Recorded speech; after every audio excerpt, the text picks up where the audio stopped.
cotejo. Ya. La evaluación del Corman y Lehane, habíamos dicho que se evalúa el paciente dormido o despierto. ¿Ah? Lo que ya estuvieron en las clases. ¿Dormido o despierto? No. ¿Cómo pues? ¿Cómo que no fue en esa clase? Mayampati, ¿cómo se evalúa? ¿Cómo se evalúa el Mayampati? Despierto. ¿Por qué? Porque se le dice al paciente que abra la boca, que saque la lengua y que diga ah. Entonces para eso el paciente tiene que estar despierto. Puede ser. La evaluación de Corman y Lehane se hace en paciente dormido, cuando ya estamos por intubar y a veces nos encontramos con sorpresa, ¿ya? Cuando estamos haciendo el paciente dormido, haciendo la laringoscopía para intubar, ahí podemos evaluar todo esto. Les dije incluso que a través de las cuerdas vocales, porque estas son las cuerdas vocales y estos orificios de la vía aérea, ¿no? La tráquea. Entonces a través de eso introducíamos el tubo orotraqueal para lograr la intubación. Ese es el Corman y Lehane en grado 1. En cambio el Corman y Lehane en grado 2 no se visualiza 4, no se visualiza absolutamente nada. Entonces, tanto el Mayampati como el Corman y Lehane son predictores de vía aérea difícil. Eso les había dicho ya. ¿Se acuerdan o no? Entonces puede ser que les pregunte cuál se evalúa en paciente dormido y cuál se evalúa en paciente despierto. Ya se los dije, por favor. Ya habíamos visto el Mayampati, que se lo tienen que saber de memoria porque se lo voy a preguntar en el caso clínico y también les voy a hacer preguntas del Mayampati en el examen teórico. Así que se tienen que saber qué es el Mayampati 1, qué es el Mayampati 2, el Mayampati 3, el Mayampati 4. ¿Ya? Se lo estoy diciendo. Entonces, si yo por si acaso les pregunto cuáles son los predictores de vía aérea difícil o de intubación difícil, distancia tiromentoniana menor de 6 centímetros, o sea, del mentón a la tiroides, yo le pido al paciente que haga una leve extensión del cuello. Entonces, si hay menos de 6 centímetros o 6.5 centímetros, difícil de intubar. ¿Ya? Flexión cervical. Si hay una flexión cervical reducida, quiere decir que yo digo que flexión cervical quiere decir ya tanto que flexione como que extienda el cuello.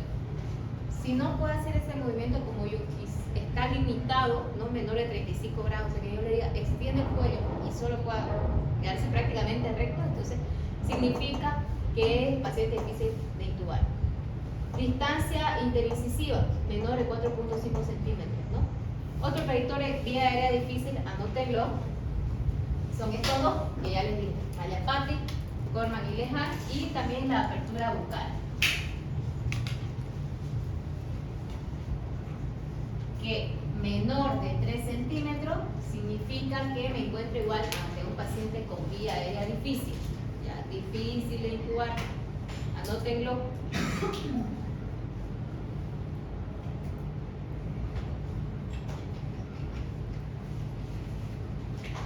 Anoten todo lo que les estoy diciendo, grábenlo, porque lo que estoy haciendo es con hincapié, significa que tal vez sí se los pregunte, ¿ya?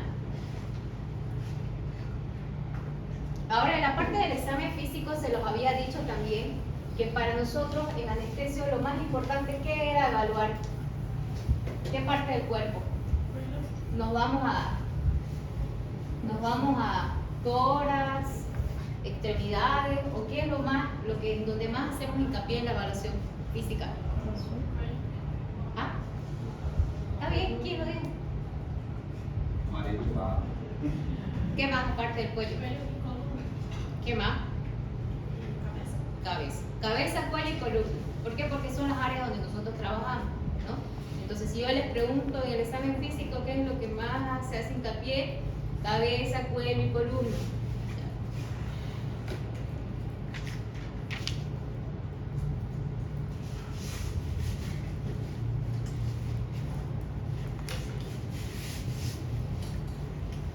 ASA. Este también se lo tienen que aprender de memoria, ¿ya? Porque se lo voy a preguntar en el práctico. ¿Y cómo va a ser el práctico? Para responder la pregunta a su compañero. Les voy a hacer un caso clínico en el que les voy a hacer 4 preguntas. Diagnóstico, Mallampati, ASA y tipo de anestesia. Por ejemplo, si yo indico que tengo una persona que iba caminando por la calle, viene un vehículo, lo golpea, lo tira a 2 metros, pero no hay lesión a nivel cerebral, ¿no? Lo único que se evidencia, llega al hospital, se le hace radiografía, laboratorio y demás. En la radiografía se encuentra que hay una fractura del tobillo derecho, el paciente está consciente, Glasgow 15-15, está despierto, orientado en tiempo, espacio y persona, laboratorios normales. Le hago el Mallampati y solo veo que se ve el paladar duro. Pregunta, ¿qué diagnóstico tiene el paciente? Se lo dije ahí en el caso clínico. Fractura de tobillo derecho. ¿Qué Mallampati tiene? 4, porque solo dije que se ve el paladar duro, ¿no ves? ¿Qué ASA es el paciente? Es un paciente sano, no tiene nada. Solo lo van a operar porque tiene la fractura de tobillo. ASA 1, ¿no? No se olviden, ahí está. ¿Y qué anestesia le harían? Raquidia. Por ahora, como no hemos visto específicamente lo que es anestesia raquidia, yo solo voy a aceptar cualquiera de estas 2 respuestas. Anestesia general, que puede ser cualquiera de las muchas, o anestesia regional, ¿ya? Donde puede ser raquidia, como dijo su compañera, o puede ser peridural. Pero por ahora por ahora voy a aceptar que me digan cualquiera de las 2. General, regional, cualquiera de las 2. No les voy a pedir que me especifiquen, ¿ya? ¿Qué anestesia le harían a ese paciente?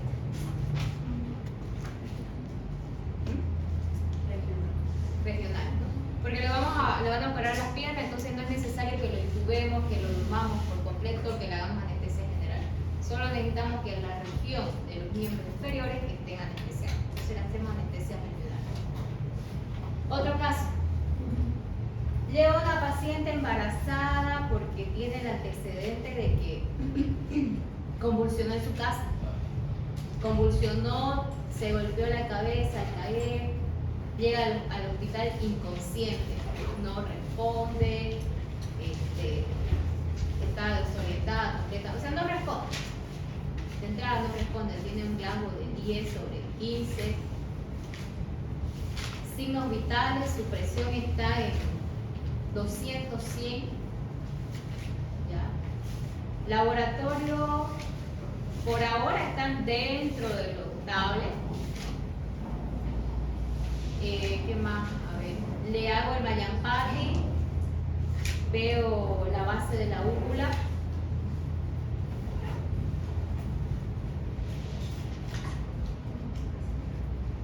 Veo la base de la úvula, paladar blando y base de la úvula. Y ¿qué más? ¿Qué diagnóstico tiene esta paciente? Embarazo. Ya, embarazo. Está bien, se lo voy a aceptar.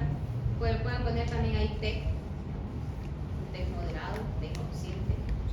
O si no han visto gineco todavía, ¿no? No. Pero saben que el embarazo puede estar relacionado con una preeclampsia y si la paciente convulsiona, eclampsia. Pero también ya embarazo. ¿Qué Mallampati es esta paciente si le dije que se ve el paladar blando y la base de la úvula? 3. ¿Qué ASA es esta paciente? 3. Está inconsciente.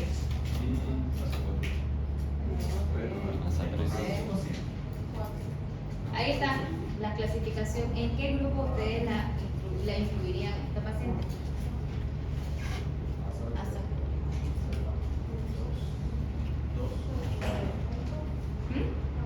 ¿Por qué? Porque está inconsciente y su vida. ¿Por qué? No responda. Porque está inconsciente. Y su vida está en peligro, digamos, porque está. ¿Cuál es la diferencia de una ASA 3 que podría confundirnos con un ASA 4. Se los había dicho la primera clase. El ASA 3 no está incapacitado. Fuera ASA 3, si se hubiera desmayado, hubiera convulsionado, pero al llegar al hospital ella estaría consciente. Hubo una complicación, ¿no? Pero la paciente actualmente está consciente, está orientada, colabora con nosotros. Ahí es un ASA 3, porque no está incapacitada. En cambio, esta paciente que está inconsciente, no responde, Glasgow 10 sobre 15, está incapacitada. Aquí está. ¿Ya? No colabora para nada, inconsciente. Un ASA 4. Esa es la diferencia entre el 3 y el 4. Que el 4 incapacita al paciente. ¿Ya? No responde, no colabora, entonces el paciente está incapacitado. ¿Qué anestesia le harían a esta paciente? General. Porque al estar con el ajo disminuido, por más que la indicación inicial de toda cesárea sea anestesia regional, esta paciente no nos va a colaborar. Por lo tanto, sí o sí hay que hacer anestesia. Otro caso. Un paciente que llega, estaba por la calle, igual atropella un vehículo, paciente de 40 años, y lo tumba 5 metros, claro. Cae, golpea la cabeza sobre el asfalto, ¿no? Cayó sobre el abdomen, llega al hospital, le hacen todos los estudios, radiografía, ecografía, ven que hay lo del TEC, olvídenlo, la parte neurológica está consciente, ya no hubo ningún trauma a nivel del cráneo, pero le hacen ecografía, ¿no? Y ven que en el abdomen hay abundante líquido libre. ¿Qué quiere decir eso? Sangre. Está con un hemoperitoneo, abundante líquido libre, y tiene una fractura de fémur, abierta porque ha perdido bastante sangre, una fractura expuesta. Los signos vitales de este paciente actualmente, por la gran pérdida sanguínea que hubo, por el líquido, por la sangre que tiene en el abdomen, más la pérdida por la fractura expuesta del fémur, está con una presión de 60-30, está taquicárdico, está diafurético. Él me entiende, yo le pregunto, pero él me entiende, ¿no? Sabe su nombre, sabe su edad, dónde vive, sabe que está en el hospital, pero está hipotenso, taquicárdico, diafurético. Le evalúo el Mallampati, veo paladar, o veo las fauces, la úvula, los pilares, amigdalinos, todo. ¿Qué diagnóstico tiene este paciente?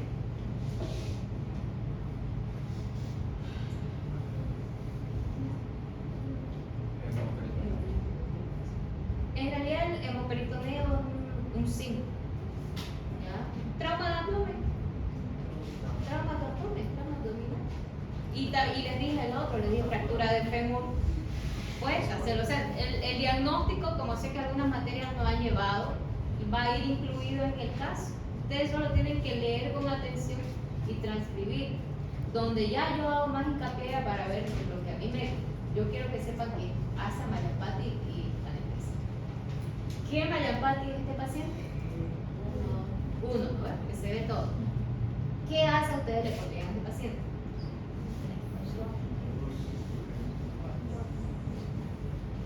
¿Por qué? ¿Por qué está diciendo 4? ¿Por qué?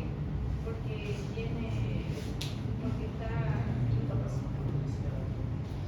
Ahora esto es donde yo quiero hacer hincapié para que por favor no se confundan. Esta incapacidad que refleja el ASA 4 puede ser por el estado de conciencia, como la primera paciente embarazada que les dije que estaba con el Glasgow disminuido, ¿ya? Por lo tanto está incapacitada, no colabora, o puede ser por el estado general que tiene el paciente. En este caso está hipotenso, una presión de 60-30 quiere decir que si bien en ese momento él es capaz de responderme preguntas básicas como su nombre, edad, dirección, en cuestión de minutos por la hipovolemia, por el shock hipovolémico en el que está, él puede perder la conciencia. Entonces, ese estado general malo que tiene en ese momento también ya lo incapacita, ¿ya? Entonces, puede ser el estado de conciencia o el estado general del paciente, ¿ya? Está en un shock, que shock puede ser hemorrágico, ¿no? Puede ser séptico, igual un paciente que esté incompleto por una sepsis. Entonces, para que no se confundan si les hago el caso así, ¿ya? Está consciente, me entiende, pero debido a todos los signos que tiene, hipotensión, taquicárdico, diafurético, tiene sangre en la cavidad, también indica que es un paciente incapacitado. No va a poder sentarse para que yo le haga la anestesia. Entonces, ¿qué anestesia le harían ustedes? General. Eso. ¿Quedó todo claro entonces?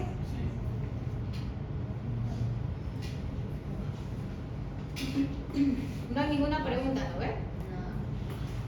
¿Quieren un caso más? Un caso más.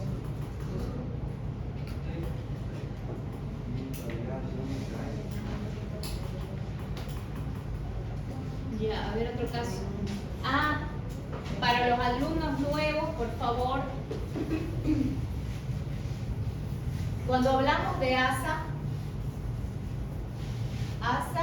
los niños, las embarazadas y los ancianos, aunque sean pacientes sanos sin ninguna patología de base, son ASA 2. O sea que si yo les pregunto, por decirle, ya, este caso clínico, un niño que viene, y me faltó algo, ahorita no me acuerdo, un niño que de 3 años, que llega, de 3 añitos, ¿no? Comienza a llorar, mi mamá refiere que ha estado vomitando, ha estado muy lloroso, ¿no?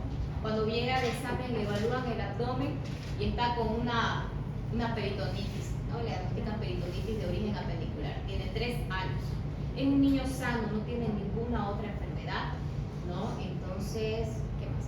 Laboratorio compatibles con una peritonitis, los leucocitos elevados, pero por lo demás, ninguna otra alteración. ¿Qué diagnóstico le ponen a ese paciente? Peritonitis. Peritonitis. O sea, se lo voy a decir, por eso digo, no les voy a exigir el diagnóstico, va a estar prácticamente escrito. ¿Qué Mallapatis es este paciente? Todo. No.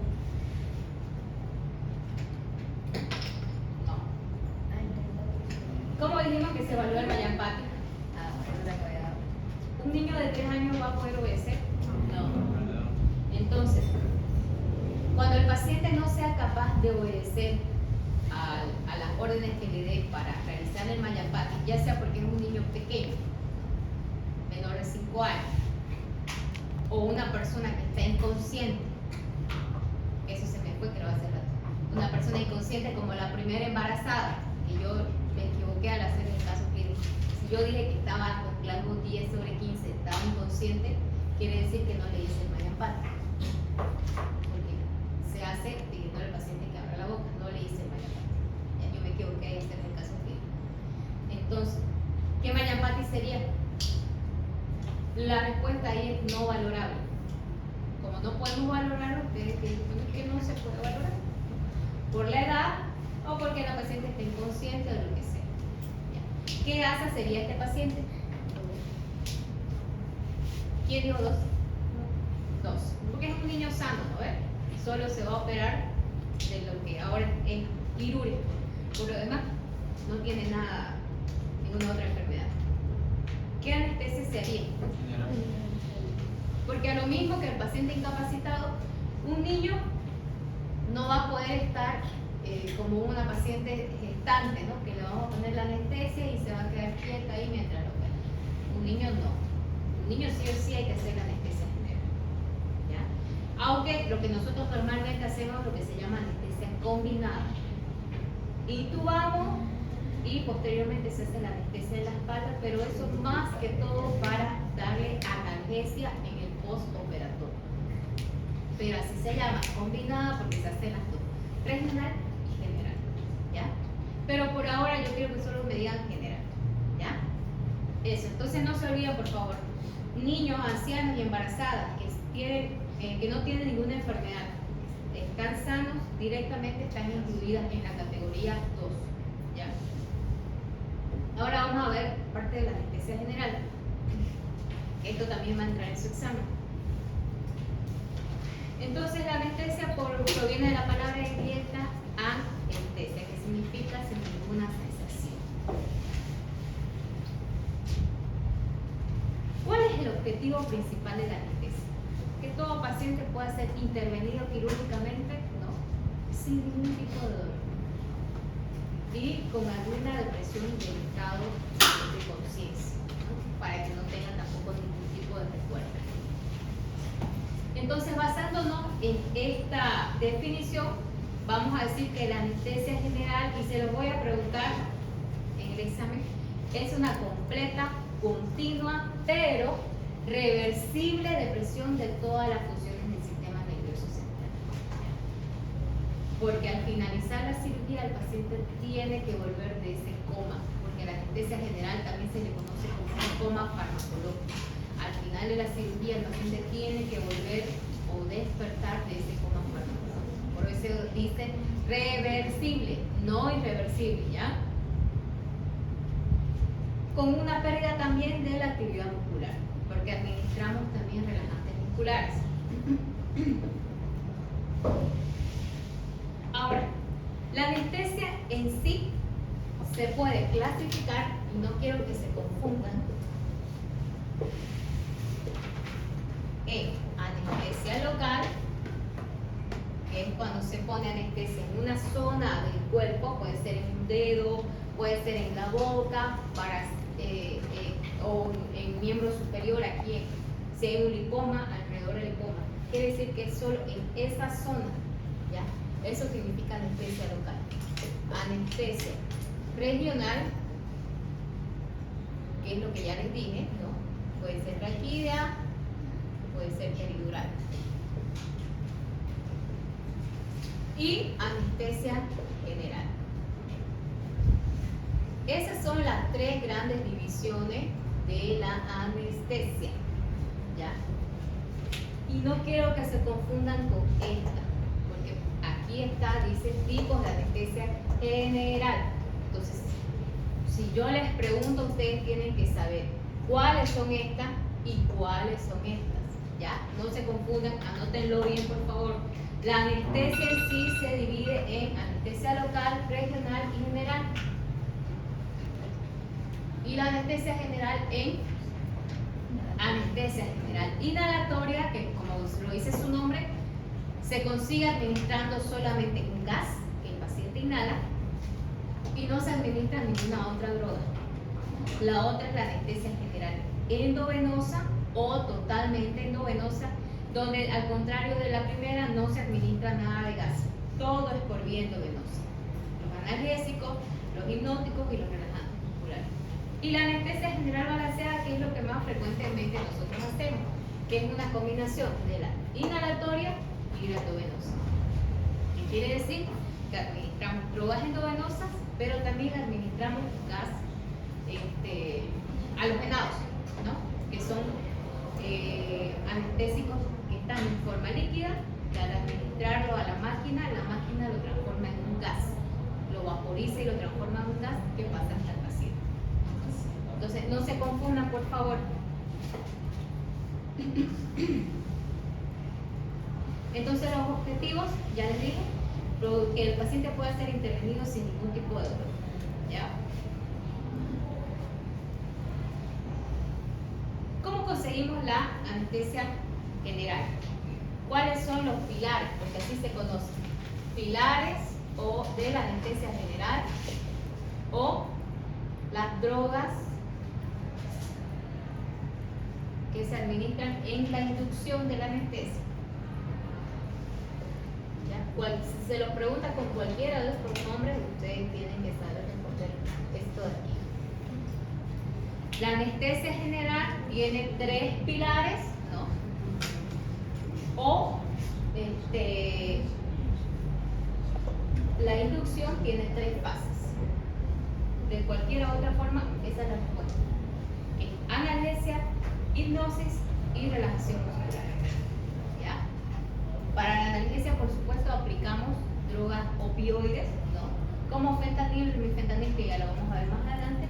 Para la hipnosis, ¿no? Drogas para conseguir que el paciente se duerma, puede ser benzodiazepina, puede ser el tiopental, puede ser el propofol, y relajantes musculares, que pueden ser de acción rápida si necesitamos intubar lo antes posible al paciente, como la succinilcolina o el lopinavir, o de acción un poquito más prolongada como atracurio, cisatracurio, facurol, ¿ya? Pero si le pregunto pilares de la anestesia general, estos tres. O cómo está dividida la inducción de la anestesia, estos tres. Anótenlo, por favor. Entonces, las fases de la anestesia general en sí son premedicación y preparación, inducción, donde está incluida los tres pilares, fase de mantenimiento, el despertar y los cuidados postoperatorios. Si se los pregunto, esa es la respuesta. Fase de la anestesia general, preparación, inducción, mantenimiento, despertar y cuidados postoperatorios. Esas son las fases de la anestesia general. ¿Qué hacemos en la primera fase, que es premedicación y preparación? Si el paciente está muy nervioso, muy ansioso, podemos administrar, luego controlar los signos vitales. Los que ya han ido a práctica saben que todo paciente que llega al quirófano, ¿qué es lo que hacemos? Controlamos los signos vitales, ¿no? Procedemos a poner un suero. Entonces, a través del suero nosotros podemos administrar algún ansiolítico para disminuir la ansiedad o alguna otra droga que necesitemos. Por ejemplo, si está muy bradicárdico, podemos administrar atropina. Si está hipotenso porque ha estado en ayuno mucho tiempo y ha estado sin suero, entonces pueden llegar. Entonces, ¿qué hacemos? Una carga hídrica o administrar un vasopresor de acción rápida que nos permita hacerle la anestesia. ¿Ya? En el caso de los pacientes que llegan con el estómago lleno, también en esta fase en que nosotros administramos ranitidina, metoclopramida, antieméticos y antihistamínicos para disminuir los riesgos de broncoaspiración. La segunda fase, que es la fase de inducción de la anestesia, que es lo que ya les dije hace rato, ¿no? Está constituido por estos tres elementos: analgesia, hipnosis y relajación muscular. La hipnosis podemos conseguirla mediante agentes inhalatorios o endovenosos. Si les pregunto cuáles son los hipnóticos inhalatorios, o sea, que un gas que el paciente va a inhalar, nómbreme 2 o 3, esa es la respuesta: óxido nitroso, alotano, sevoflurano, isoflurano. Si les pregunto, nómbreme 2 hipnóticos endovenosos, esa es la respuesta: tiopental, midazolam, propofol, ketamina, etomidato, que no lo usamos aquí, ¿ya? Pero ahí está. ¿Qué usamos en la fase de la analgesia? ¿Ya? Opioides como el fentanil, remifentanil, alfentanil, pero acá no lo tenemos. Y en la relajación muscular, como ya les dije, podemos usar relajantes de acción rápida como la succinilcolina o el rocuronio, o eso generalmente se usa, y anótenlo, en pacientes con vía aérea difícil. ¿Por qué? Porque si yo no puedo intubar esos pacientes, ¿no? Yo tengo que esperar 3 minutos o un poco más de tiempo para que el efecto de ese relajante que yo le administré pase. En cambio, si yo uso otro tipo de relajante como el pancuronio, becuronio, atracurio, voy a tener que esperar 40 minutos a 1 hora para que el efecto relajante pase. ¿Y qué pasaría si tampoco lo puedo ventilar, que significa oxigenar mediante mascarilla? En todo ese lapso de tiempo, mientras se elimina el efecto de relajante, el paciente puede hasta morir si en determinado momento yo no logro conseguir una adecuada oxigenación del paciente. Por eso, pacientes con vía aérea difícil, succinilcolina o curonio. ¿Ya? El mantenimiento concierne, ¿no?, mantener al paciente dormido, relajado y sin ningún tipo de dolor. Entonces, durante esa etapa, administramos hipnótico, administramos por vía de infusión opioides para dar analgesia y relajante muscular en oral cada 40 minutos para mantener dormido al paciente.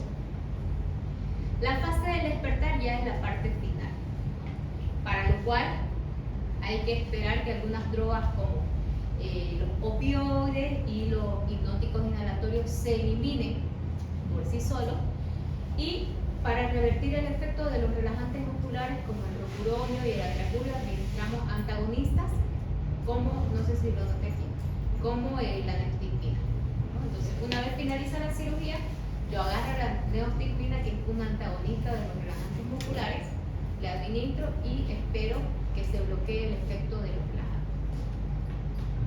Repito, los opioides y los halogenados, ya sea hipnóticos, halogenados o endovenosos, tengo que esperar aproximadamente unos 10 minutos que por sí solos se metabolicen y se eliminen. Y en los cuidados postoperatorios que tengo que controlar, ¿no?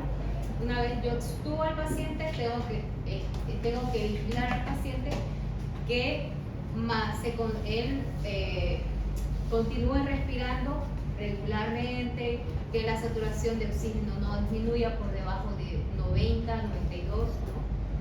Tengo que controlar también que no esté muy hipertenso, muy hipotenso, que no tenga dolor, ¿no?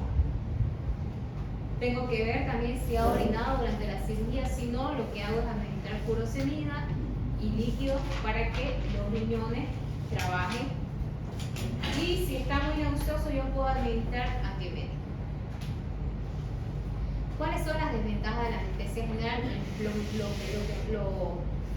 Lo que todos los pacientes temen, perder ese contacto con el ambiente externo. Ese es el mayor temor de los pacientes, o de la mayoría de los pacientes, y la mayor desventaja también de la anestesia general, que pierden ese contacto con el ambiente que los rodea. ¿Qué más? ¿No? Otra desventaja es el despertar intraoperatorio que puede ocurrir. ¿Qué es lo que dicen los pacientes? Al menos hemos tenido, yo he visto 2 casos, que el paciente ya cuando acaba la cirugía, ¿no? Y elimina todos los anestésicos, que puede ser a las horas o al día siguiente. Él refiere que durante su cirugía, él escuchaba, sentía lo que se le hacía porque le dolía, pero no podía moverse. ¿Qué significa? Que estaba relajado, pero no había hipnosis, estaba despierto el paciente, no había analgesia, le dolía todo lo que hacía, pero no podía moverse. Yo he visto 2 casos. Aquí se puede ver fallas en la máquina de anestesia, ¿no? Y por supuesto descuido, ¿no? Descuido al anestesiólogo, que no haya hecho una correcta administración de los medicamentos. Pero imagínense esa sensación, incluso ese trauma, porque es un trauma, puede generar un estrés postraumático. Hay gente que tiene que hacer incluso seguimiento con psicología, porque realmente llega a ser un trauma para esa persona. Yo he visto 2, uno un paciente adulto que era por fallas en la máquina, y otro una jovencita que, como les digo, ya son descuido del anestesiólogo. Estuvo con el psicólogo un buen tiempo. Entonces esas son las desventajas de la anestesia general. Otra desventaja es que no tenemos, si nos encontramos ante un estómago lleno, ¿no?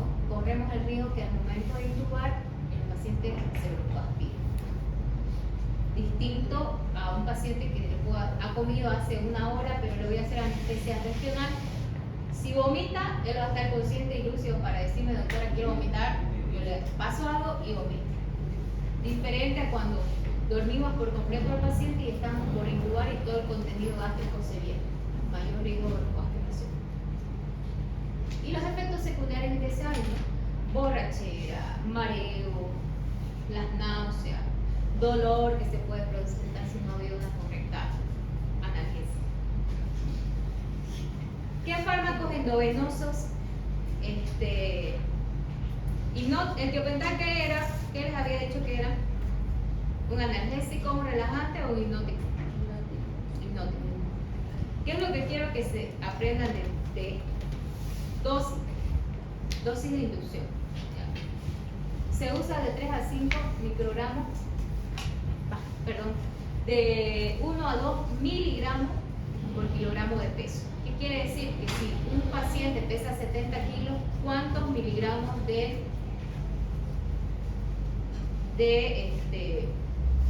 perdón, me estoy confundiendo, Tiopental, está bien, 3 a 5 miligramos por kilogramo de peso. ¿Qué quiere decir? Si el paciente pesa 10 kilos, ¿cuántos miligramos de tiopental yo tendría que administrar? Si estamos diciendo que es de 3 a 5, digamos que lo pongamos a 3. ¿Cuánto sería? 3 por 10, 30 miligramos. Eso es lo que quiero que se aprendan. Número 2, el tiopental es una droga que es pero muy liberadora de histamina. Por eso es que en pacientes alérgicos no se debe usar. No se debe usar en pacientes alérgicos. Y produce una hipotensión que es brusca. Eso quiero que se aprenda. Propofol. Dosis de inducción, 1 a 2 miligramos. Si mi paciente pesa 20 kilos, ¿cuántos miligramos le haría yo? Si le hacemos a 2 miligramos. ¿Cuánto peso? 20. 2 por 20, 40 miligramos por kilogramo de peso. Eso. Ya. El propofol, sus componentes son la soya y el huevo. ¿Qué quiere decir? Que si viene un paciente y me dice, doctora, yo tengo alergia al huevo o tengo alergia a la soya, ¿ustedes le administrarían el propofol? No, porque está dentro de sus componentes. Entonces, con lo que quiero que se quede. El propofol, ¿qué es lo negativo? Que produce una bradicardia extrema y una hipotensión brusca. Es por eso que siempre que se administra hay que tener vasopresores o atropina para ayudar en el cronotropismo cardíaco, ¿ya? Porque sé que el propofol me va a causar bradicardia e hipotensión. Ketamina, dosis de inducción de 1 a 2 miligramos por kilogramo de peso. Esta droga se usa exclusivo en pacientes choqueados, ya sea por shock hemorrágico o un shock séptico. Pacientes hipotensos, esta es la droga de elección para conseguir la hipnosis, o sea, que el paciente se duerme. Su dosis, 1 a 2 miligramos por kilogramo de peso. Fentanil es un opioide, que quiere decir que nos ayuda en la analgesia. ¿Ya? ¿Cuál es la dosis? De 1 a 3 microgramos por kilogramo de peso. Sus efectos adversos, ¿ya? Náuseas, vómito, puede producir incluso globo vesical, ya que el paciente no pueda orinar con facilidad y tengamos que ponerle sonda Foley para vaciar la vejiga. ¿Ya? Eso es lo malo, ¿no? Y a veces también produce prurito. Algunos pacientes refieren que al finalizar tienen mucha presión en el cuerpo. Entonces, esos son sus efectos negativos. Y si se va a optar por una sedación, hay que tener mucho cuidado porque también puede producir la depresión respiratoria. El atracuro, que por ahora es la droga que más usamos para relajar a los pacientes. ¿Ya? Dosis 0.5 miligramos por kilogramo de peso. ¿Ya? Lo bueno de esta droga es que se elimina por la vía de Hoffman. ¿Qué quiere decir eso? Que no se elimina por vía renal, lo que lo hace ideal para pacientes que tienen insuficiencia renal. Drogas de elección relajante en pacientes renales, porque no necesita eliminación por vía renal. Y los gases que les había dicho, ¿ya? El óxido nitroso, el alotane, el ceborane son agentes inhalatorios que causan hipnosis. ¿Ya? El óxido nitroso ya no lo usamos, en el hospital al menos no lo usamos. Creo que ahora los odontólogos otra vez lo están queriendo usar, pero hay que tener mucho cuidado porque sobre todo si es con niños, porque ellos más trabajan con niños, ¿no? Sé que hay muchos consultorios odontológicos donde lo están queriendo usar, pero hay que tener mucho cuidado, y esto como recomendación para los que tienen hermanos pequeños o padres, algunos de ustedes pueden ser padres, de que tengan cuidado, ¿no? Traten de ver de antes de que los duerman a sus familiares en consultorios odontológicos, que haya monitor, que haya oxígeno y que haya aspiración. Porque los niños que duermen así, que los sedan, ¿no? Pueden deprimirse, broncoaspirarse con las secreciones cuando hacen sus lavados, los odontólogos, broncoaspirarse con las mismas secreciones. Por eso es que lo correcto, si se va a dormir a un paciente pediátrico, es intubar y de esa manera proteger la vía aérea del paciente. Es lo más correcto. ¿Cuántos casos no he escuchado de niños que hacen paro en los consultorios y no tienen nada para reanimar, y ahí es donde ocurren las fatalidades, ¿no? Mueren o algunas quedan con lesiones graves a nivel cerebral. El alotano es un halogenado que ya no se usa, ¿ya? Porque era bastante cardiotóxico y hepatotóxico.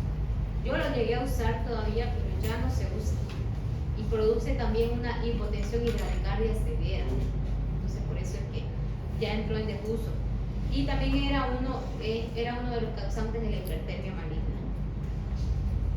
El que más usamos ahora es el Segurane porque es más cardioestable y de eliminación más rápida, aunque es potencialmente nefrotóxico. ¿Cuáles son los efectos secundarios de la anestesia? ¿No? Sienten mucho frío porque la anestesia en general desciende de 1 a 2 grados centígrados la temperatura a nivel central. Por eso que los pacientes al despertar sienten bastante frío. ¿Ya? Dolor de gargantas cuando se los intuba, náuseas, vómitos, desorientación, mareo, prurito, ¿no? Entonces, esos pueden ser los efectos secundarios de la anestesia. Eso es todo, y voy a pasar estas diapositivas de la clase de hoy. Estudien sobre todo las partes que les dije, ¿no? Que hice hincapié, porque eso es lo que les voy a preguntar. Estudien hasta